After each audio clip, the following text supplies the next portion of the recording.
Normal delivery ആയപ്പോഴത്തേക്ക് കുഞ്ഞിന് നീല കളറായിരുന്നു കേട്ടോ. ആ പെയിൻ അപ്പോഴത്തേക്കും നമ്മുടെ ഡോക്ടർ പറയും Aswathy push. Hello guys, welcome back to Dani's days. അപ്പോൾ ഒരുപാട് പേര് ചോദിച്ചതാണ് ഡെലിവറി സ്റ്റോറി പറയോ ചേച്ചിന്ന്. അപ്പോൾ ഡെലിവറി തുടങ്ങുന്നതിന് മുമ്പുള്ള എന്നുവെച്ചാൽ ഡെലിവറി ആവുന്നതിന് തൊട്ട് മുമ്പുള്ള കാര്യങ്ങൾ തന്നെ വീഡിയോസൊക്കെ ആയിട്ട് നമ്മൾ ഇട്ടിട്ടുണ്ടായിരുന്നു. അപ്പോൾ നീനുമ്മയുടെ സമയത്തായിരുന്നെങ്കിൽ ഡെലിവറി സ്റ്റോറി പറയാനായിട്ട് 3 ദിവസത്തെ കഥകളുണ്ടായിരുന്നു. പക്ഷേ നമ്മുടെ ഈ ബേബിയുടേത് കുറച്ച് മണിക്കൂറത്തെ കാര്യങ്ങൾ മാത്രമേ ഉണ്ടായിരുന്നുള്ളൂ. പക്ഷെ എൻ്റെ തലേന്ന് എനിക്ക് പെയിനൊക്കെ സ്റ്റാർട്ട് ചെയ്തിട്ടുണ്ടായിരുന്നു. പക്ഷെ എന്നാലും നമുക്ക് മെയിനായിട്ട് പറയാൻ ആ ഒരു ദിവസത്തെ കഥകളേ ഉള്ളൂ കേട്ടോ. അപ്പൊ എല്ലാ അമ്മമാരുടെ ഏറ്റവും മോസ്റ്റ് പ്രീഷ്യസ് ആയിട്ടുള്ള ടൈമായിരിക്കും നമ്മുടെ കുഞ്ഞുമണിയുടെ ബർത്ത് എന്ന് പറയുന്നത്. എന്നെ സംബന്ധിച്ചോളം അത് ഭയങ്കര ഒരു മെമ്മറി ആയിരുന്നു കേട്ടോ. കാരണം എൻ്റെ 2 മക്കളും മീറ്റ് ചെയ്യുന്നു. ഞാൻ ഏറ്റവും കൂടുതൽ കാത്തിരുന്നതെന്ന് പറഞ്ഞു കഴിഞ്ഞാൽ ഇവള് കാണുന്ന ഒരു സമയമാണ് ഞാൻ ഏറ്റവും കൂടുതൽ കാത്തിരുന്നത്. ഇവള് മാത്രമല്ല കേട്ടോ, എൻ്റെ ഏട്ടനും കാണുന്ന ഒരു സമയം. എന്നാലും എനിക്ക് ഏറ്റവും കൂടുതൽ ഇത് നമ്മുടെ കുഞ്ഞു മക്കളെ കാണുന്നില്ല ആ ഒരു സമയമാണ്. സത്യമായിട്ട് എനിക്ക് ഇപ്പോഴും ആലോചിക്കുമ്പോൾ എനിക്ക് എന്തോ സന്തോഷമാണ്. എനിക്ക് ഭയങ്കര എക്സൈറ്റ്മെന്റ് ആണ് ഇപ്പോഴും കേട്ടോ. അപ്പോൾ ഡെലിവറി സ്റ്റോറി എന്ന് പറയുമ്പോൾ എനിക്ക് തലേന്ന് തൊട്ടേ പറയേണ്ടി വരും. കാരണം ഞാൻ 15-ാം തീയതിയാണ്, ജൂലൈ 15th. അതിലും സ്പെഷ്യാലിറ്റി ഉണ്ട്. 3 പേര്, അതായത് ഏട്ടനും നീനുമ്മയും നമ്മുടെ ഈ കുഞ്ഞുമണിയും എല്ലാം ജൂലൈയിലുള്ളതാണ്. പക്ഷെ ഞാൻ ജൂലൈയിലല്ല കേട്ടോ, ഞാൻ ഫെബ്രുവരിയിലാണ്. അപ്പോൾ ഇവർ 3 പേരും ജൂലൈയിലുള്ളതാണ്. അതിനകത്തും ഇവരുടെ 2 പേരുടെയും ബർത്ത് ഡേറ്റ് പറഞ്ഞിരുന്നത് ജൂലൈ 23rd ആണ്. ജൂലൈ 23rd എന്ന് പറഞ്ഞാൽ ഏട്ടൻ്റെ ബർത്ത് ഡേറ്റ് ആണ് കേട്ടോ. അപ്പോൾ പക്ഷെ ഇവളതാണെങ്കിൽ ജൂലൈ 23rd കഴിഞ്ഞ് എക്സ്റ്റെൻഡ് ആയി പോയി, 27th ആയി. ഇവളുടേതാണെങ്കിൽ ജൂലൈ 23 വരെ പോയില്ല. അതിന് മുമ്പേ നമ്മൾ അങ്ങ് വന്നു ഇല്ലേ, നേരത്തെ വന്നു ഇല്ലേ കമ്മണി, നേരത്തെ വന്നു കേട്ടോ. അപ്പോൾ എനിക്ക് തലേന്ന്, അതായത് 13th അന്ന് തന്നെ എനിക്ക് ചെറിയ രീതിയിൽ പെയിനൊക്കെ സ്റ്റാർട്ട് ചെയ്തിട്ടുണ്ടായിരുന്നു. അപ്പം നമുക്ക് യൂഷ്വലി ലേബർ പെയിൻ, നമ്മൾ സെക്കൻഡ് ഡെലിവറി ആകുമ്പം ലേബർ പെയിൻ എന്താണെന്ന് എങ്ങനെയാണ് വരുന്നതെന്ന് നമുക്ക് അറിയാമല്ലോ.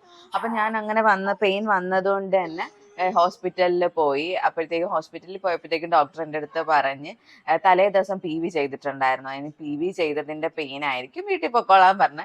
അപ്പോഴേ ഞങ്ങൾ ബാഗ് പോലും പാക്ക് ചെയ്തിട്ടുണ്ടായിരുന്നില്ല, ബാഗ് ഒന്നും പാക്ക് ചെയ്തിട്ടുണ്ടായിരുന്നില്ല. ഇനി സമയമുണ്ടല്ലോ, 23rd അല്ലേ ഡേറ്റ് പറഞ്ഞേക്കുന്നത്. അപ്പൊ 19ാം തീയതിയാണ് അഡ്മിഷനും പറഞ്ഞിരുന്നത്. നീനുമ്മ പതിയെ അമ്മ വീഡിയോ എടുക്കട്ടെ, നീനുമ്മ ചേച്ചി അടങ്ങിയിരിക്കോ, കുത്തക്കേടൊന്നും കാണിക്കാതെ. കുഞ്ഞാവെ തൽക്കാലത്തേക്ക് ഉമ്മ വയ്ക്കണ്ട. കുഞ്ഞാവ് ഒങ്ങുമല്ലേ പൊന്നി, ഒങ്ങുമ്പോ ഉമ്മ വയ്ക്കല്ലേ നമ്മ പറഞ്ഞിട്ടില്ലേ? ഇല്ലേ, ഒങ്ങുമ്പോ ഉമ്മ വെച്ചുകൂടാ. അപ്പോൾ അങ്ങനെ ഞങ്ങളിങ്ങ് തിരിച്ച് റിട്ടേൺ വന്ന് 13ാം തീയതി രാത്രി, അതായത് 14ാം തീയതിയുടെ വെളുപ്പാങ്കാലം ഇല്ലേ, ആ സമയത്ത് എനിക്ക് നന്നായിട്ട് പെയിൻ സ്റ്റാർട്ട് ചെയ്തിട്ട് എനിക്കൊരു ടെൻഷൻ ആയിരുന്നു. ഇനി പോയിട്ട് തിരിച്ചു വരേണ്ടി ഒരു ഫോൾസ് പെയിൻ ആണോ, കറക്റ്റ് പെയിൻ അല്ലേ എന്നൊക്കെയുള്ള നമുക്ക് ഇടയ്ക്കിടയ്ക്ക് ഇങ്ങനെ ഫാൾസ് പെയിൻ വരും. അതായത് ഡെലിവറി പെയിൻ അല്ലാതെ നമുക്കിങ്ങനെ തോന്നുന്ന ഒരു പെയിൻ ഉണ്ട്, ആ പെയിനൊക്കെ വരും. അപ്പോൾ എനിക്കൊരു ടെൻഷൻ. അതുപോലെ ഗ്യാപ്പും കുറവാണ്. ആ പെയിൻ്റെ നമ്മളിപ്പോൾ 10 മിനിറ്റിനുള്ളിൽ ഇത്ര പെയിൻ വരണമെന്നാണല്ലോ, അതൊക്കെ ഗ്യാപ്പും കുറവാണ്. അപ്പം ഞാൻ വിചാരിച്ച് ഇച്ചിരി നേരം വെയിറ്റ് ചെയ്യാം എന്ന് വിചാരിച്ചു. ആ സമയത്താണ് ഞാൻ ബാഗ് പാക്കിങ്ങിൻ്റെ, ആ പെയിൻ ഉള്ള സമയത്താണ് ഞാൻ ബാഗ് പാക്ക് ചെയ്തതും അതിൻ്റെ വീഡിയോ ഒക്കെ ഷൂട്ട് ചെയ്തതും. എനിക്ക് ഗ്യാപ്പ് അരമണിക്കൂർ ഇടവിട്ടു, അല്ലെങ്കിൽ 1 മണിക്കൂറൊക്കെ ആയിരുന്നു. പിന്നെ വൈകിട്ടായപ്പോഴത്തേക്കും എനിക്ക് നല്ല പെയിൻ ചെയ്തപ്പോൾ ഞാൻ ഡോക്ടറിനെ വിളിച്ച് ചോദിച്ചു, ഡോക്ടറെ എനിക്ക് പെയിൻ രാവിലെ തൊട്ടേ ഉണ്ട്, ഞാൻ ഇന്ന് വരണോ അതോ നാളെ വരണോ എന്നായിരുന്നു ഞാൻ ചോദിച്ചത്. ആ ഡോക്ടർ പറഞ്ഞു നാളത്തേക്കാക്കുന്ന എന്തിനാ, പെട്ടെന്ന് ബാഗ് പാക്ക് ചെയ്തിങ്ങ് പോരെ എന്നാണ് പറഞ്ഞത്. ആക്ച്വലി ഡോക്ടറിനെ ഞാൻ വിളിച്ചില്ലായിരുന്നു, ഞാൻ പിറ്റേ ദിവസം പോവുകയായിരുന്നു. പിറ്റേ ദിവസം ആയിരുന്നെങ്കിൽ ഞാൻ വീട്ടിൽ കിടന്ന് പ്രസവിച്ചേ. എന്തെങ്കിലും ഞാൻ വീട്ടിൽ കിടന്ന് പ്രസവിച്ചാണ്, പിന്നെ ആംബുലൻസിലൊക്കെ പോയാനല്ലേ ഏട്ടാ. അയ്യോ, ഞാൻ വീട്ടിൽ കിടന്ന് പ്രസവിച്ചാനെ. കാരണം ഞാൻ നല്ല പെയിനായിട്ട് ഞാൻ പോവുള്ളായിരുന്നു, ഡോക്ടറിനെ വിളിച്ചിട്ടുണ്ടായിരുന്നില്ലെങ്കിൽ. അപ്പോൾ പക്ഷെ എൻ്റെ അടുത്ത് അമ്മ ഏട്ടനും ഒക്കെ പറയുന്നുണ്ട്, നമുക്ക് പെയിൻ ആയിരുന്നെങ്കിൽ പെയിൻ ആണോ പെയിൻ അല്ലേ എന്നൊന്നും അറിയത്തില്ലല്ലോ, നിനക്ക് വേദന ഉണ്ടെങ്കിൽ നമുക്ക് പോവാം എന്നൊക്കെ എല്ലാവരും പറയുന്നുണ്ടായിരുന്നു. പക്ഷെ ഞാൻ പറഞ്ഞു കുറച്ചുകൂടെ വെയിറ്റ് ചെയ്യാം, അതാവുമ്പോൾ പെട്ടെന്ന് പോയിട്ട് നമുക്ക് പ്രസവിച്ചിട്ട് പെട്ടെന്ന് ഇറങ്ങാമല്ലോ. എന്തായാലും ടച്ച് വേർഡ് അതുപോലെ തന്നെ ആയി. ഞാൻ പെട്ടെന്ന് കയറിയിട്ട് പെട്ടെന്ന് ഇറങ്ങുമായിരുന്നു കേട്ടോ. അത് കഴിഞ്ഞിട്ട് ഞങ്ങൾ ഡോക്ടറിൻ്റെ അടുത്ത് പറഞ്ഞിട്ട് ഞങ്ങൾ 10:30 ആയപ്പോഴത്തേക്ക് ഹോസ്പിറ്റലിലെത്തി. അമ്മയും ഞാനും ഏട്ടനും എൻ്റെ നീനുമ്മയും മാത്രമേ ഉണ്ടായിരുന്നുള്ളൂ. അപ്പോൾ ആ വീഡിയോ ഒക്കെ നിങ്ങൾ കണ്ടിട്ടുണ്ടായിരിക്കുമല്ലോ. നീനുമ്മയുടെ സമയത്ത് എനിക്ക് എന്തെല്ലാം ചെയ്തെന്നറിയാവോ? ആദ്യം ഒരു ട്യൂബ് പോലെ ഒരു സാധനം ഉള്ളിലിട്ട് പിന്നെ എക്സ്പാൻഡ് ചെയ്യാൻ വേണ്ടിയിട്ട്, അത് കഴിഞ്ഞിട്ട് പിന്നെ ടാബ്ലറ്റ് തന്ന് ട്രിപ്പ് ഇട്ട് ഞാൻ 3 ദിവസം ഞാൻ പെയിനും ആയി. പക്ഷേ നമ്മുടെ ഒരു 10 സെന്റിമീറ്റർ ആവണമല്ലോ, ഡൈലേഷൻ ആയില്ല. അങ്ങനെ ഞാൻ 3 ദിവസമാണ് കിടന്നത്. ഭഗവാനെ അത് ആലോചിക്കുമ്പോഴേ എനിക്ക് ഒരു ടെൻഷൻ ഉണ്ട്. പക്ഷെ എനിക്ക് ഭയങ്കര സന്തോഷമാണ്. എനിക്ക് 2 ബർത്തും ചില അമ്മമാര് പറയുന്ന കേട്ട് എനിക്ക് പിന്നെ വാർഡൊക്കെ പ്രസവ മുറിയൊക്കെ ആലോചിക്കുമ്പോഴേ എനിക്ക് ഭയങ്കര ടെൻഷനാണ്. ഞാനാണെങ്കിൽ 3 ദിവസം പെയിനൊക്കെ നിനിമയുടെ സമയത്ത് എനിക്ക് അനുഭവിക്കേണ്ടി വന്നിട്ടുണ്ടെങ്കിലും എനിക്ക് അതൊക്കെ ഭയങ്കര ആ മൊമെന്റ്സ് ഒക്കെ ആലോചിക്കുമ്പോഴേ എനിക്ക് ഭയങ്കര സന്തോഷമാണ്. എനിക്ക് പ്രസവം എന്ന് പറഞ്ഞാലേ, ഡെലിവറി എന്ന് പറഞ്ഞാലേ എനിക്ക് 2 ഡെലിവറി നല്ല സന്തോഷം തരുന്നതായിരുന്നു. എനിക്ക് പെയിൻ ഉണ്ടെങ്കിലും എൻ്റെ മനസ്സിൽ ഭയങ്കര സന്തോഷം. എനിക്ക് ഒന്നാമത്തെ കാര്യം ഹോസ്പിറ്റലും ആ സറൗണ്ടിങ്സ് ഒക്കെ നമുക്ക് ഭയങ്കര കംഫർട്ടായിട്ടുള്ള ഒരു സ്ഥലമാണ്. എല്ലാവരും നമുക്ക് അറിയാം. അതുകൊണ്ടൊക്കെ ഭയങ്കര കംഫർട്ടായിരുന്നു. അപ്പോൾ നിനിമയുടെ സമയത്ത് എനിക്ക് 3 ദിവസം കിടക്കേണ്ടിയും വന്നു. ടാബ്ലറ്റ് വെച്ചു, ട്രിപ്പ് ഇട്ടു, എന്നിട്ടൊന്നും പെയിൻ വരുന്നില്ല. പിന്നെ അവസാനം ഡോക്ടർ വന്ന് പറഞ്ഞു 11 മണിയാവുന്ന വരെ നോക്കും, അതുവരെയും ഇല്ലെങ്കിൽ സി സെക്ഷൻ ചെയ്യുമെന്ന് ഏട്ടൻ്റെ അടുത്ത് വന്ന് പറഞ്ഞായിരുന്നു. പക്ഷേ കറക്റ്റ് 10:45 എനിക്ക് ഭയങ്കരമായിട്ട് പെയിൻ വന്ന് 11:03 ആയപ്പോഴത്തേക്കും നമ്മുടെ നീനുമ്മയെ ഡെലിവറി ചെയ്തു.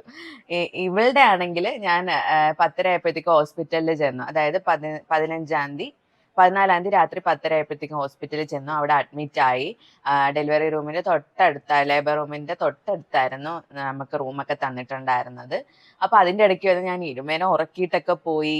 ഒരു 1 മണിയായപ്പോഴത്തേക്കും എനിക്ക് നന്നായിട്ട് പെയിൻ വരുന്നുണ്ടായിരുന്നു. ടോയ്ലറ്റിൽ പോകുമ്പോഴെല്ലാം പെയിൻ വരുന്നുണ്ടായിരുന്നു. അപ്പോൾ നന്നായിട്ട് പെയിനായി. അപ്പൊ പിന്നെ എനിക്ക് ടാബ്ലറ്റ് തന്ന്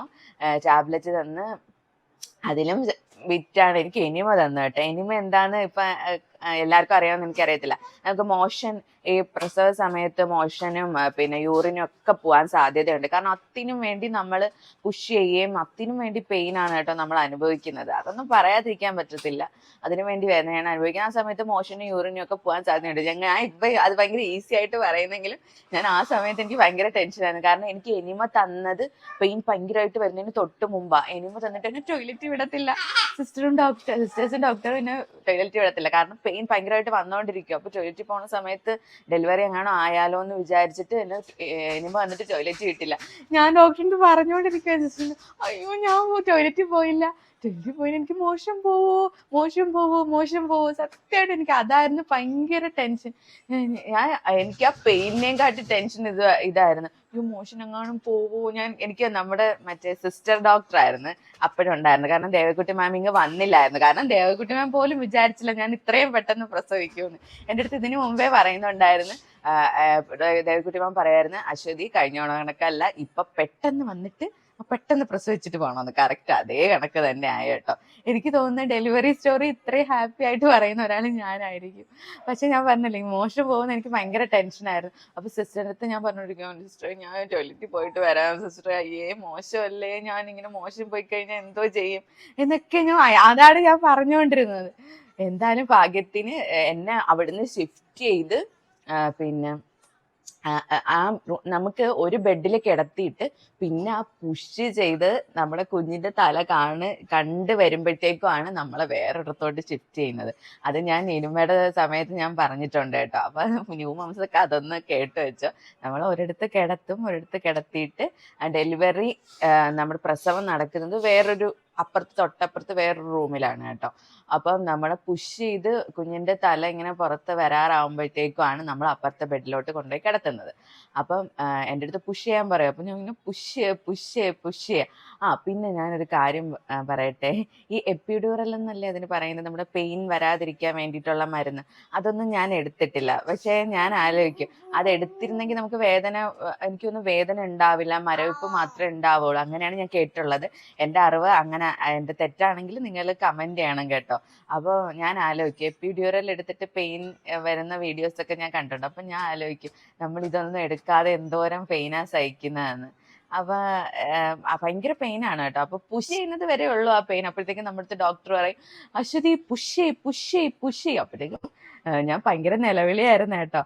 എൻ്റെ അടുത്ത് ഡോക്ടർ പറഞ്ഞ് അശ്വതി നീനുമ്മേ പ്രസവിച്ചപ്പം കരയുന്നതിനേയും കാട്ടി ഇത്തവണ കരഞ്ഞെന്ന്. പക്ഷെ കുറച്ച് സമയം ഉണ്ടായിരുന്നുള്ളൂ, പക്ഷെ ഞാൻ കരഞ്ഞു നിലവിളിച്ചെന്ന് പറഞ്ഞു. എന്നിട്ട് എൻ്റെ അടുത്ത് പറഞ്ഞു മിണ്ടാതിരിക്കും, നമ്മൾ എപ്പോഴും നന്നായിട്ട് ഡീപ് ബ്രെത്ത് എടുത്ത് വിട്ട് കഴിഞ്ഞാൽ നമ്മുടെ പെയിനിന് നല്ലൊരു ആശ്വാസം കിട്ടും കേട്ടോ. നമ്മൾ നിലവിളിച്ച് ആ പെയിനിൽ കോൺസെൻട്രേറ്റ് ചെയ്യാതെ നമുക്ക് പെയിൻ വരുമ്പോൾ നമുക്ക് അറിയാൻ പറ്റും, ഇങ്ങനെ പെയിൻ ഇങ്ങനെ പതുക്കെ വന്നിട്ട് അങ്ങ് പീക്ക് പോയിന്റിൽ എത്തിയിട്ട് എനിക്ക് അത് ആലോചിക്കാൻ പോലെ പീക്ക് പോയിന്റിൽ എത്തിയിട്ട് അങ്ങ് മാറും. ആ പെയിൻ തന്നെ ഒരു ഇങ്ങനെ പെട്ടെന്ന് ചട പടയെന്ന് വരും.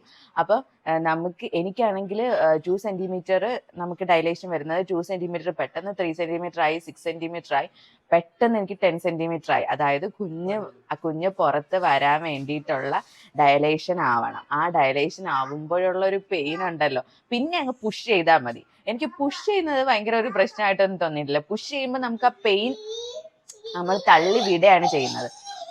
അപ്പം അങ്ങനെ പുഷ് ചെയ്ത് എൻ്റെ കുഞ്ഞ് മണി പുറത്ത് വന്നു. സത്യം ഞാൻ എൻ്റെ ഈ 2 ഡെലിവറിയിലുള്ള വ്യത്യാസം വെച്ചിട്ട് ഞാൻ പ്രതീക്ഷിച്ചത് ഒരു ബോയിനെയാണ് കേട്ടോ. എന്ന് വെച്ചാൽ അങ്ങനെ ആയിരുന്നല്ലോ എൻ്റെ നിനുമ്മയുടെ സമയത്തുള്ള കണക്കേ അല്ലായിരുന്നു. പാപ്പം വേണോ പൊന്നിക്ക്?